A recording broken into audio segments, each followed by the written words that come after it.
El-Rufai to turn down Tinubu's ministerial position, even if Ribadu relaxes hold on security clearance. Can you imagine? Is that what El-Rufai has said, or somebody is speaking on his behalf? Okay. Amid the growing call of Tinubu and the Senate not to approve El-Rufai as a minister for Nigeria to have peace, according to the Shehu Sani of Kaduna State, he's not coming out to say that he's going to turn it down. It's not about telling us he's going to turn it down. Turn it down now. Let's know that you're not interested. All these political hypocrites. Okay? So Ribadu has his own reason for saying that for security reasons it shouldn't be cleared. Okay? But probably so far, El-Rufai here is trying to boast that he will turn it down. Turn it down, let's see first.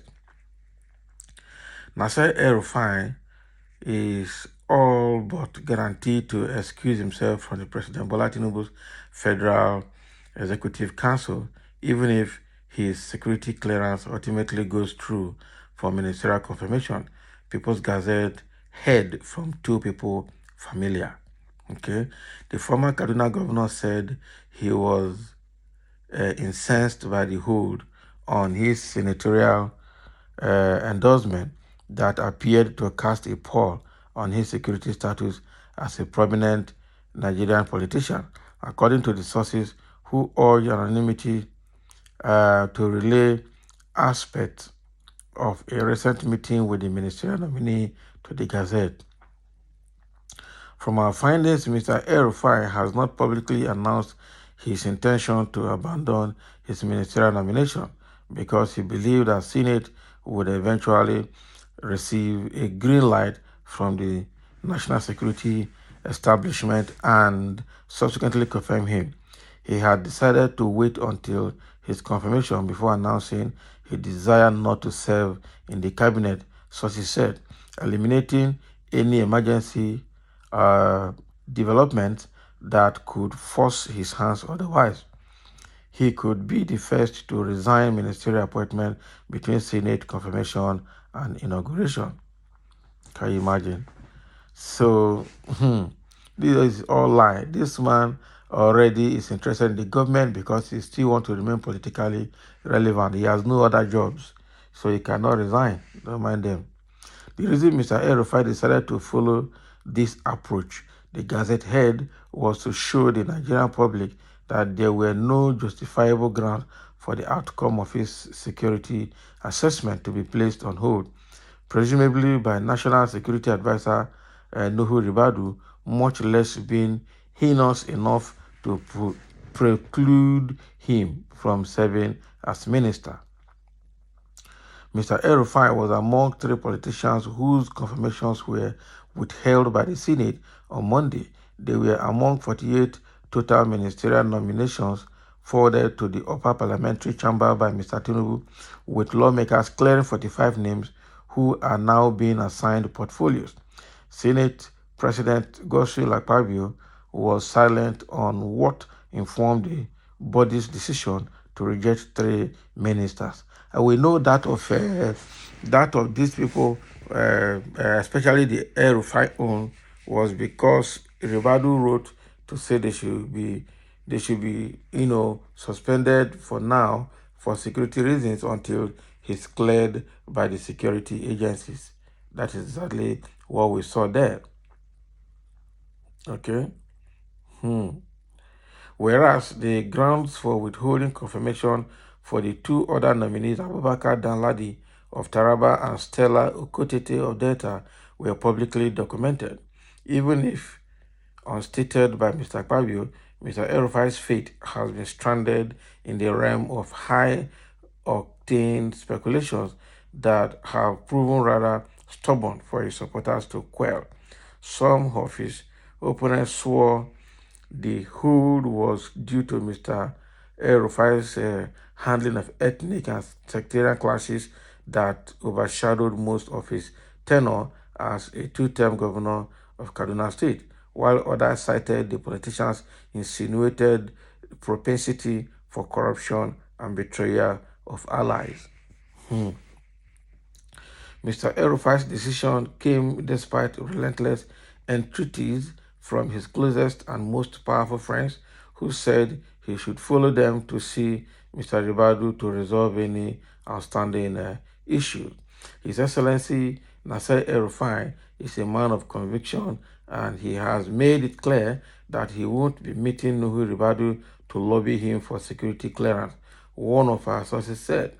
In fact, he was supposed to be in Abuja on Wednesday for a meeting with the NSA, but he vigorously turned it down. Can you imagine? Mr. Ribadu's involvement in the last-minute intervention of the NSA in the ministerial nomination process was first reported by Sahara reporters. The Gazette heard that Mr. El-Rufai insisted that he won't be meeting Mr. Ribadu because he strongly believed that NSA lacked requisite political stature to unilaterally withhold a ministerial nomination.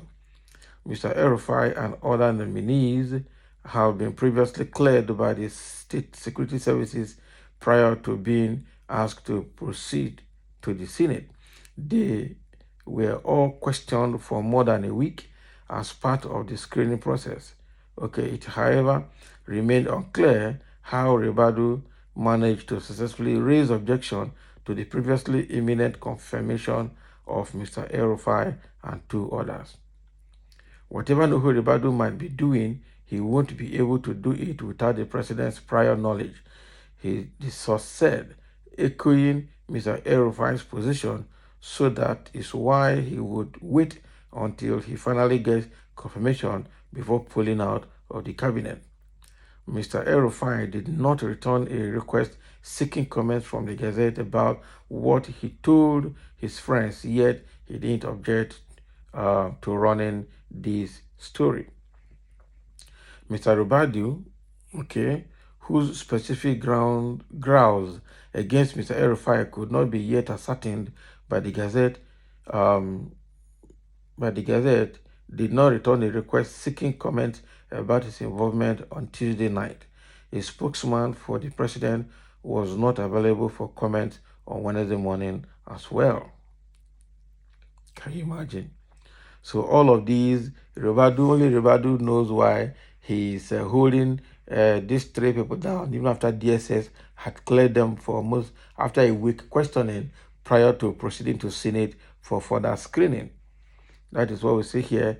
There are a few reactions here. Somebody said once the right said El-Rufai is a civil engineer, I just knew this is fake news because he's not.